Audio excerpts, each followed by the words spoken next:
Aba ni bajya bazima bakoresheje imbaraga nyinshi kandi bakoze ibishoboka byose kugira ngo bubake amazina yabo.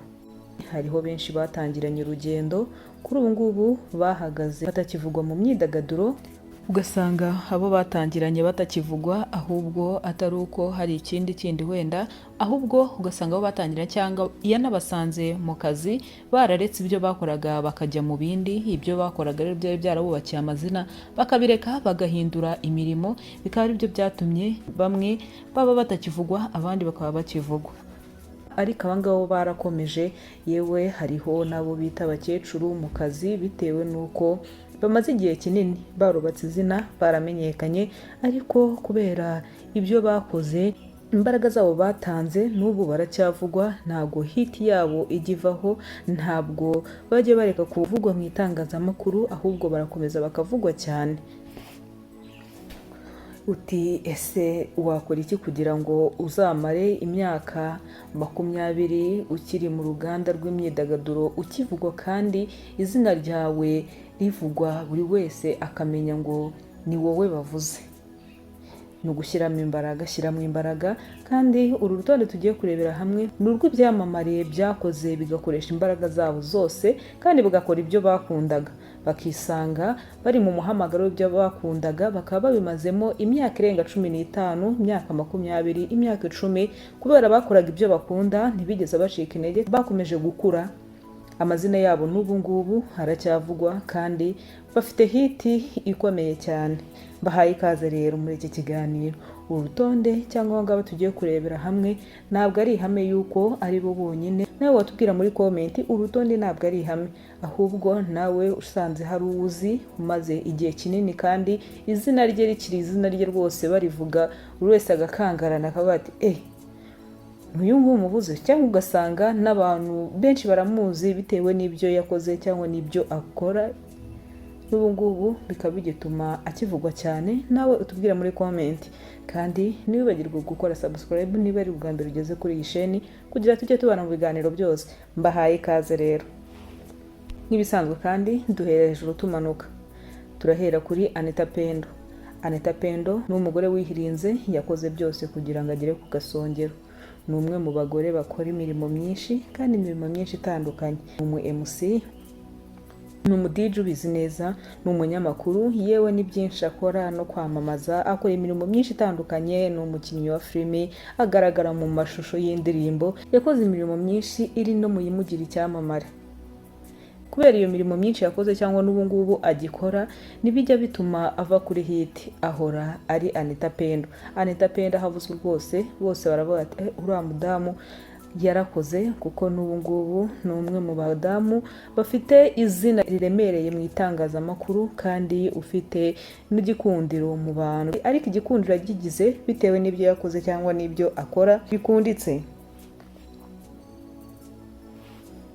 Kandi Anita Pendo ntabwo ari uwo mu Rwanda gusa, ahubwo ibikorwa bye biravuga bikagera no hanze.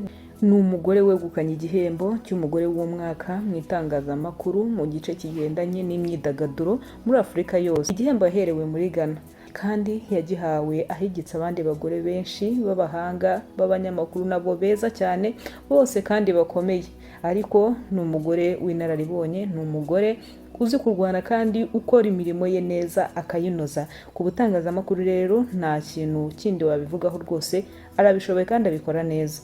Si byo byonyine, imirimo yose akoze cyangwa imirimo yose yerekejeho amaboko ayikorana imbaraga kandi akayikora neza cyane.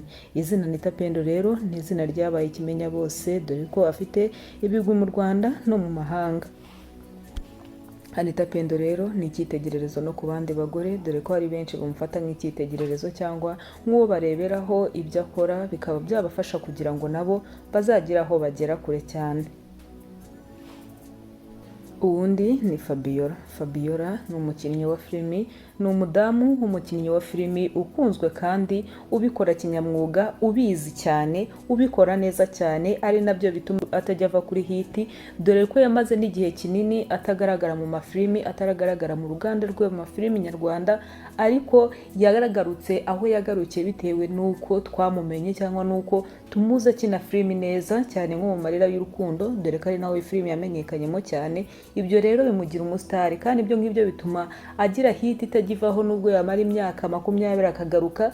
Uvuga Fabiola rwose ugahita umenya ni wa mugore, ugakangarana. Iryo zina rero ntabwo rijya riva kuri hiti rwose. Ubu ngubu yagarutse muri filimi, ariko izina rye n'ubundi ryakomeje gukura rirazamuka cyane bitewe n'uko yararyubatse kandi yabikoze kinyamwuga. Ndetse kandi ni n'urugero rwiza ku bandi bakobwa n'abandi badamu bashaka gukina amafilimi bakabikora neza rwose. Ni urugero rwiza ku bantu batandukanye, dore ko hari benshi batangiranye gukina filimi kuri ubu ngubu babiretse rwose, batakibukwa no mu mafilimi kandi baratangiranye. Ariko we kubera yabikoze abikunda kandi akanabikora neza cyane, yarakomeje arakundwa. Hiti ye rero ntigivaho. Uwundi ni DJ Brian. DJ Brian cyangwa Gateka Esther, amazina yahawe n'ababyeyi. Ni umu-DJ kazi w'umuhanga kandi ubizi cyane. Biragoye ko haca amezi 3 utaramwumva mu itangazamakuru, utarumva yavuzweho cyangwa ngo avugwe. Ibyo rero kuba avugwaho kenshi, avugwa cyane, akunda kugaruka mu itangazamakuru, bimuhindura undi muntu, bikamutuma izina rye rikomera ku buryo na usanga n'abana bamuzi, urubyiruko bamuzi, abantu bakuru bamuzi bitewe n'ibyo akora. Ni umu-DJ mwiza kandi adija mu bitaramo bikomeye, ugasanga nyine izina rye ryaramenyekanye. Rero uko kugenda agaruka mu itangazamakuru, ibyo ngibyo nibyo bituma hiti ye itagirangira. kandi hariho n'aba DJ bakora akazi nkake kuri ubu ngubu banabikora neza, ariko ntabwo tubazi. Ni umudiniro agiye ugarukaho cyane mu myaka yashize, yagiye agatukana ku mbuga nkoranyambaga, aho yavuga nunuka nzagutuka. Yakundaga gukoresha amagambo akomeye cyane, ariko yaje gukizwa, aranabatizwa, arabireka. Ibyo gutukana byose abivamo, ariko ntabwo byigize bimwicira izina wenda ngo nuko yari akunzwe kubera ayo magambo akakaye yakoreshaga, ahubwo nibwo byamwongereye gukundwa ubwo yiyeguriraga Imana akabatizwa, akareka ibyo gutukana. Ariko ubu ngubu ahubwo izina rye nibwo ryakomeye, dore ko akunda kugarukaho mu itangazamakuru cyane. Hariho n'abamwita umutinganyi ariko bakabihakana. Ibyo byose ni ibituma agarukaho mu itangazamakuru cyane, bigatuma amenyekana, bikaba bimaze no gutuma amara igihe kinini kuri hiti cyangwa amara igihe avugwa, kandi ari nako ari gukora cyane. Ubundi tugiye kurebera hamwe ni Butera Knowless. Knowless ni umuhanzikazi, ni umuririmbyi w'umuhanga kandi wabigize umwuga. Ubwo yinjiraga muri muzika nyarwanda, yaje asanga abandi bahanzikazi bari bafite amazina akomeye ndetse banaririmbaga neza kumurusha, kandi we nibwo yari akiri kuzamuka. Byamusabaga gukoresha imbaraga nyinshi, ariko abo ngabo bose yasanzemo kuri ubu ngubu ntibakivugwa cyangwa ntibagikora umuziki, ahubwo we aracyakora ndetse aranakunzwe cyane, kandi akora indirimbo zikanyeganyeza abantu rwose. Benshi bakamenya ko hari indirimbo yakoze kuva mu 2010 yakinjira mu ruganda rwa muzika cyangwa yatangira gukora indirimbo yaba umuhanzikazi. Niwo munsi yatangiriyeho kumenyekana benshi, kandi bakanamukundira yuko ari umukobwa mwiza uzi kuririmba. Ibyo barabimukundira rero, binatuma akomeza kuvugwa mu itangazamakuru. Yongeye kuvugwa cyane ubwo yari ari mu rukundo na Safi Madiba, nawe w'umuhanzi. Ariko icyo gihe ntabwo yavugwaga cyane nk'umuhanzi, ahubwo yavugwaga cyane nk'umuntu uri mu rukundo na Safi Madiba we, dore ko yari amaze kugira n'izina riremereye muri muzika nyarwanda. Ibyo nabyo byatumye agira igikundiro ku bantu, kandi abantu baranamukunda, bamukunda ariko nk'umuntu ukundana n'umustar. Indirimbo ze nawe yarahangaga, yararirimbaga, ariko byari bitaragera ku rwego rwo hejuru cyane. Rero nabyo byaramufashije kugira ngo izina rye rikure. Yavuye mu maboko ya Safi Madiba ajya mu maboko y'umuproducer, noneho uri bumufashe gukora indirimbo nyinshi kandi zikanakundwa. Clement rero ubwo bahuraga bagahuza bagakundana, ndetse urukundo rwabo rukaza kuvamo kubana bagakora umuryango. Nawe Butera Knowless ntajya asiba kuvugwa mu itangazamakuru, kandi iyo umuvuze yaba abantu bakuru, abantu batoya, bose Butera Knowless baramuzi. Abo yinjiranye nabo rero mu muziki cyangwa nabo yasanzemo b'abahanzikazi benshi ntibakiwurimo barabiretse, ariko we yarakomeje arahatana, ararwana, arakora kugeza n'uyu munsi. Rero biragoye yuko izina rye ryakibagirana cyangwa wamuvuga ugasanga batamuzi. Ni umuntu ukunda kugarukwa mu itangazamakuru kubera ko n'ubundi aracyari umuhanzi kandi abikora neza cyane. Nanone ikindi gituma Knowless akunda kugaruka mu itangazamakuru ni ukuntu atajya agaragaza umuryango we mu itangazamakuru cyane nk'abana, dore ko umugabo we ntiyabona uko atagaragara kandi nawe ari mu ruganda rw'imyidagaduro. Ariko nanone n'icyo ngicyo kijya kivugisha abantu ndetse akakunda kugarukwaho cyane bitewe n'uko umuryango we cyangwa abana be atajya bazana ku mbuga nkoranyambaga. Ubundi tugiye kurebera hamwe ni Yolo The Queen. Yolo The Queen ni umukobwa ukunze kuvugisha menshi ku mbuga nkoranyambaga, ndetse kandi nawe arabizi yuko imbuga nkoranyambaga rwose ajya azitigisa akazizengereza cyane.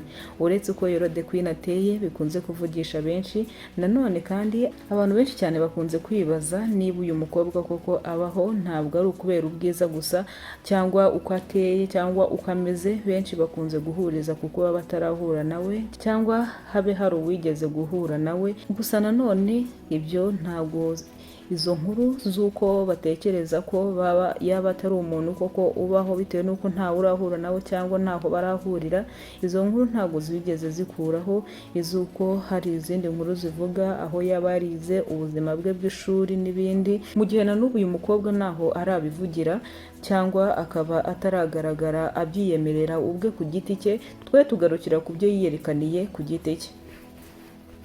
Ni umukobwa rero uvugisha benshi, dore ko anabavugisha benshi bataramubona amaso ku maso, kandi ugasanga bafite n'ibihuha byinshi. Benshi bavuga ko yaba atari umuntu bitewe n'imiterere cyangwa n'ubwiza bwe, ariko nanone bagashingira yuko ntaho barahurira se, bigatuma rero bivugisha benshi. Rero imbuga nkoranyambaga arazitigisa cyane rwose bitewe n'ikimero cye n'ubwiza bwe n'imiterere ye, ivugisha benshi cyane. Rero nawe ntajya ava kuri hiti igihe cyose bitewe n'imiterere ye. Ubundi tugiye kurebera hamwe ni Alia Cool. Ni umukobwa mwiza muremure w'inzobe ikeba, ibyo byose bigafurikwa n'amafaranga bikaba igisobanuro cy'umujejeta franga. Alia Cool ni umukobwa w'umukire nawe utajya uhwema kuvugwa ku mbuga nkoranyambaga bitewe n'ibikorwa akora bigiye bitandukanye, aho aherutse guha ikipe ya Rayon Sport miliyoni zigera ku 10 wenyine nk'umufana ukomeye cyane wa Rayon Sport. Ni icyamamare muri sinema, ni umukobwa ukurikirwa n'abantu batari bake, dore ko ku rukuta rwa Instagram akurikirwa n'ibihumbi 319. Ni umukobwa wirwanyeho wahereye kuri zeru agakoresha imbaraga ze n'ubwenge bwe bwose kugeza abaye igitangaza, kandi kugeza yubatse inzu ye ya etage yavugishije benshi bagatabona ko atari umukobwa usanzwe. Nyuma y'uko iyo nzu bigaragaye yuko ari iye, ntiyasibye kuvugwa mu itangazamakuru, dore ko benshi banavugaga yuko inzu yaba yarayikuye mu busambanyi akorana n'abagwizatunga bo mu mahanga ya kure. Alia Cool yamenyekanye muri 2011 ubwo yatangiraga gukina muri filimi, ndetse umunsi wa mbere yagaragaye muri filimi niwo munsi yatangiye kuvugwa, ubundi izina rye riratumbagira riregera kure cyane, dore ko hari n'umukinnyi mpuzamahanga filimi ze ntabwo zigarukira mu Rwanda gusa ahubwo zigerana kure cyane. Benshi rero ntibatinya kuvuga ko hariwo mukinnyi wa filimi mpuzamahanga mu Rwanda, dore ko yagiye anatwara ibikombe bigiye bitandukanye, yaba ibyo mu Rwanda ndetse no hanze yagiye atwara ibikombe bigiye bitandukanye. Rero ntajya asiba nawe kuva mu ntekerezo z'abantu cyangwa ntajya asiba kuvugwaho umunsi ku wundi bitewe n'ibikorwa akora, kandi ni umukobwa wirwanyeho cyane n'ubu ngubu ukora imirimo igiye itandukanye y'ubworozi bugiye butandukanye, yaba ubw'amatungo magufi ndetse n'amatungo maremare. Ubundi utajya usiba kuvugwa mu itangazamakuru ni Mutesi Jolly, Miss Mutesi Jolly. Mutesi Jolly kuva yakegukana ikamba rya Miss Rwanda rya 2016 yigeze abona agahenge ku mbuga nkoranyambaga, kuko nibwo yatangiye kugaragaza ibitekerezo bye, ariko ibitekerezo bye nibyishimirwe na benshi. Gusa nanone si bose, hari n'ababishima bagashima ibitekerezo bye, yewe banamubona nk'umukobwa w'umuhanga cyane. Mutesi Jolly rero nk'umukobwa w'umuhanga kandi uvugisha benshi bitewe n'ibitekerezo atanga, nawe ari mu bakobwa batajya bahwema kuvugwa ku mbuga nkoranyambaga. Ngaho uyu munsi yavuzwe mu rukundo, ngaho ejo yatanze igitekerezo ntibacyumvaho kimwe cyangwa bakagikuramo ibindi. Rero ni umukobwa nawe uvugwa cyane kuva yakinjira mu itangazamakuru cyangwa yakinjira mu ruganda rw'imyidagaduro, ntajya ahwema kuvugwa. Ariko nanone ni urugero rwiza ku bakobwa benshi bashaka gutera imbere kandi bazi icyo bashaka, bafite kandi n'intego bashaka kugeraho.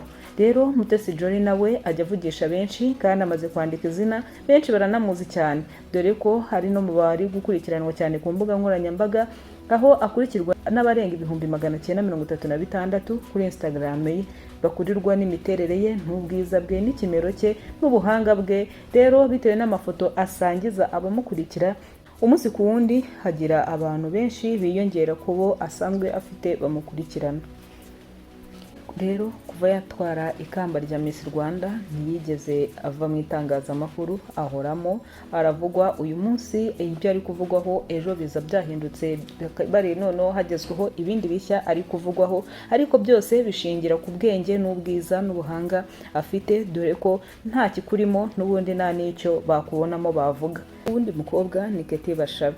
Keti Bashabe ni umukobwa umaze igihe kitari gito mu ruhando rw'imyidagaduro, cyane cyane mu gisata cy'imideli. Ikindi, Keti Bashabe ni umugwizatunga. Gutangira kumenyekana kwe kwatangiye muri 2010 ubwo yabaye nyampinga wa MTN, ndetse na 2012 akaza kuba nyampinga wa Nyarugenge. Ibyo byose nibyatumye agenda noneho ajya ahagaragara, kugira ngo n'ibyo yakoze nyuma y'uko yari amaze gutwara aya makamba yose uko ari abiri byagiye bimugendekera neza kuko yari amaze kumenyekana. Keti Bashabe yakoze ibintu byinshi byamugejeje ko ari uyu munsi. Yakoze imirimo igiye itandukanye, yakoze akazi ko kwamamariza ibigo bigiye bitandukanye. Rero nyuma yaje kwinjira muri sosiyete yo gutumiza imodoka, imyenda hanze. Nyuma y'igihe gito akora ibyo, yaje gufungura inzu y'imideli yise Kabashi House Fashion. Keti Bashabe yakoze ibintu byinshi bigiye bitandukanye, yakoresheje imbaraga ze, ubwenge, ndetse kimwe n'abandi twagiye tureba ruguru. Imbaraga ze, ubwenge ndetse no kuba ari gukora ibyo akunda nibyo byatumye yandika izina kandi aramenyekana, aba n'umugwizatunga, agira amafaranga menshi cyane kandi akora n'ibikorwa byiza byo gufasha, dore ko Bashabe muri 2017 yafunguye umuryango ufasha abana babuze minerivare cyangwa amafaranga y'ishuri. Rero kuva mu mwaka w'ibihumbi 2010 kugeza mu mwaka w'ibihumbi 2020, Keti Bashabe imirimo myinshi yagiye akora niyo yagiye imuha ubushobozi bwo kugira inzu ingana gutyo. Ni umukobwa rero uhora mu itangazamakuru kubera ibikorwa byiza byinshi akora, kandi akaba ari role model ku bakobwa benshi cyane.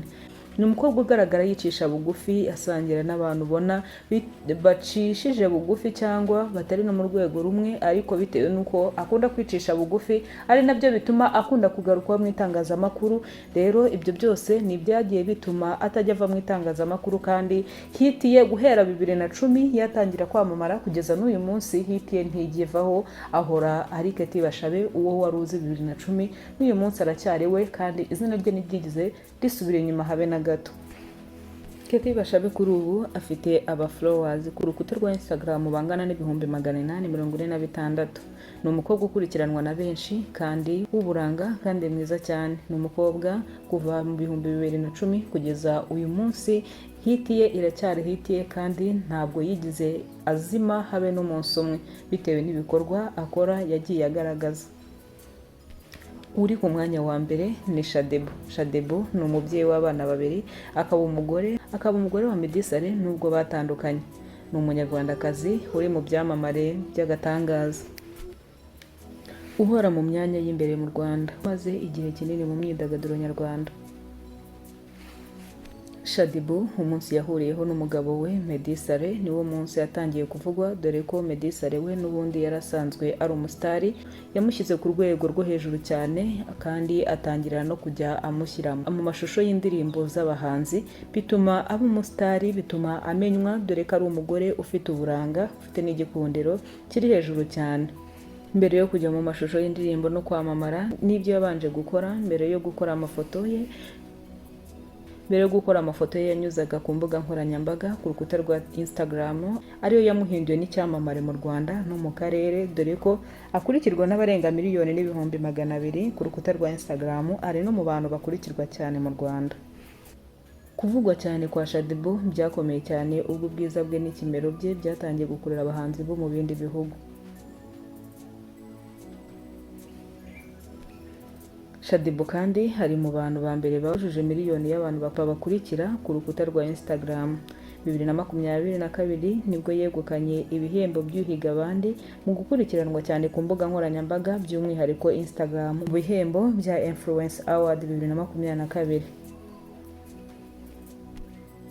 Ubwiza n'ubwamamare bwa Shaddy Boo bwongeye kumuhesha igihembo cy'umwamikazi w'ubwiza mu Rwanda bise Queen of Beauty mu bihembo bya Diva Award 2024.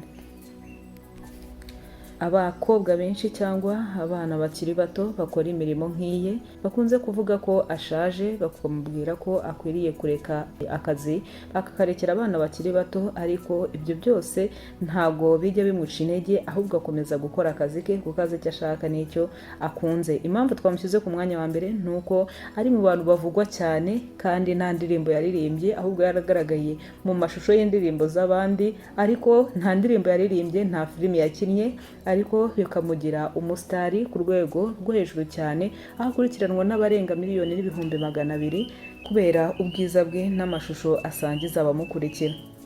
Reka rero dusoreze ahangaha, ariko mbere yuko dusoza, ese hari uwundi waba uzi umaze igihe kinini akurikiranwa cyane? Duhurire muri comment tubwire, kandi uru rutonde ntabwo ari ntakuka, nawe wemerewe gutanga igitekerezo cyawe.